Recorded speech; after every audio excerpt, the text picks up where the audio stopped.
Welcome to my party, we're just getting started. A life is a dream or a nightmare scarring. Hand me a drink cause I think I'm going all in. Get me a shrink who can catch me when I'm falling. Cover up my scars, flip the handlebars. Crashing in my car, wake up in a bar. I'll be a superstar, just on my avatar. This world is so bizarre, empty out the reservoir. 10 tahun sebelumnya, sebuah adegan kilas balik menunjukkan Raja Darius dari Persia dan armada lautnya mendarat di tanah Yunani.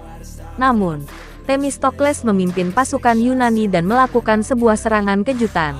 Serangan Jenderal Angkatan Laut Yunani itu berhasil memukul mundur armada laut Persia. Themistokles bahkan berhasil melepaskan anak panah yang menancap tepat di dada Raja Darius. Xerxes yang saat itu ikut serta bersama ayahnya, Raja Darius, menyaksikan bagaimana sang ayah terkena panah itu. Keadaan Raja Darius yang sekarat hingga mereka kembali ke Persia membuat Xerxes terpukul. Ia menjadi pendiam dan murung sepanjang waktu. Suatu hari, Raja Darius berpesan kepada Xerxes agar tidak kembali ke Yunani sebab yang sanggup menundukkan tanah tersebut hanyalah para dewa. Lalu, Jenderal Persia, seorang wanita bernama Artemisia mencabut panah yang menancap di dada sang raja. Dengan demikian, ia telah mengakhiri penderitaan Raja Darius dan hendak menjalankan rencananya sendiri. Artemisia lalu mendekati Xerxes dan menghasutnya. Ia membisikkan kepada Xerxes makna lain dari pesan terakhir sang raja. Wanita itu mengatakan jika hanya para dewa yang bisa menaklukkan Yunani, Xerxes harus menjadi raja dari segala dewa tersebut. Artemisia melanjutkan rencananya dengan menggunakan para penyihir dan ahli ramuan untuk membuat Xerxes menjadi lebih kuat. Selain itu, ia juga membunuh semua kerabat, orang kepercayaan, dan setiap hal yang berkaitan dengan Xerxes. Ia melakukan hal itu agar Xerxes hanya memikirkan bagaimana menaklukkan Yunani dan membalaskan dendam kematian ayahnya. Sebenarnya, Artemisia merupakan orang Yunani. Namun, saat masih anak-anak, Artemisia menyaksikan kejamnya kehidupan di Yunani. Selain itu, ia juga merasakan bengisnya kejahatan menimpanya bertubi-tubi hingga pada suatu hari, seseorang menyelamatkannya. Orang itu tidak lain adalah utusan Persia yang dibunuh oleh Leonidas. Penyelamatnya melatih Artemisia dengan keras dan menjadikannya seorang wanita yang ahli dalam pertarungan.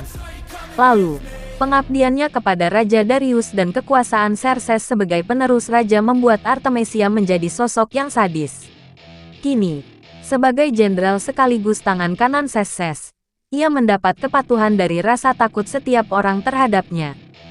Sebelumnya, Themistokles telah kecewa karena Dewan Yunani lebih memilih untuk menyerah pada Persia sempat menemui Ratu Gorgo di Sparta. Ia meminta sang ratu untuk mengerahkan angkatan laut Sparta demi mengusir tentara Persia. Sayangnya, Ratu Gorgo menolak permintaan itu. Sejak dahulu, Ratu Gorgo tidak pernah menyetujui usulan Themistokles untuk menyatukan dataran Yunani. Themistokles pun tak memiliki pilihan lain selain menghadapi Persia dengan pasukannya sendiri. Ia sadar tak memiliki peluang untuk menang dari segi jumlah maupun daya tempur. Akan tetapi, Themistokles lebih memilih mati sebagai orang merdeka daripada hidup dalam jajahan Persia. Maka, dengan 5 armada lautnya yang tersisa, Themistokles menyerang ratusan kapal Persia yang dipimpin oleh Artemisia. Sementara Leonidas dan 300 prajuritnya menghadapi pasukan Xerxes di gerbang neraka, Artemisia tengah berhadapan dengan Themistokles. Angkatan Laut Yunani melawan Angkatan Laut Persia. Jika Leonidas dan para Spartan memiliki kekuatan dan keterampilan bertarung yang luar biasa, Themistokles menunjukkan keahliannya dalam taktik dan strategi. Hasilnya, Artemisia harus mengalami kekalahan demi kekalahan.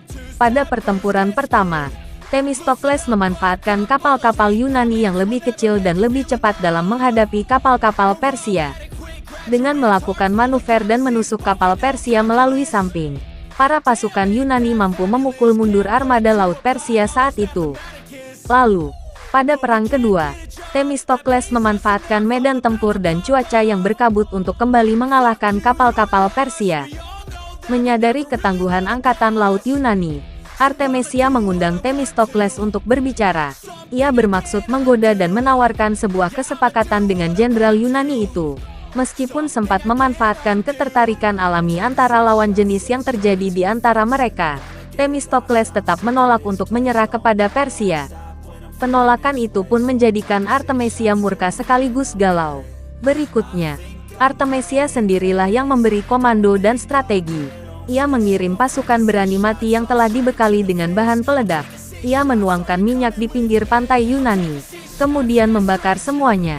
Kali ini, Yunani menjadi pihak yang kalah. Themistokles bahkan hampir tenggelam jika tidak mendapat pertolongan dari seorang temannya. Ketika Themistokles sedang merenungi kekalahan pasukan dan kematian rekan-rekannya, Daxos menemuinya dan mengabarkan kematian Leonidas. Themistokles lalu meminta Daxos untuk menyebarluaskan kabar tersebut ke seluruh dataran Yunani. Lalu, Themistokles kembali ke Athena dan menemukan Ephialtes telah berada di sana. Ephialtes yang telah mengkhianati Sparta sebenarnya tengah menyampaikan pesan dari Xerxes untuk Yunani. Tetapi ia tampak menyesali perbuatan yang mengakibatkan gugurnya Leonidas itu. Maka, Themistokles pun menyuruhnya kembali kepada Xerxes dan mengatakan seluruh Yunani akan turun menghadapi Persia dalam perang berikutnya.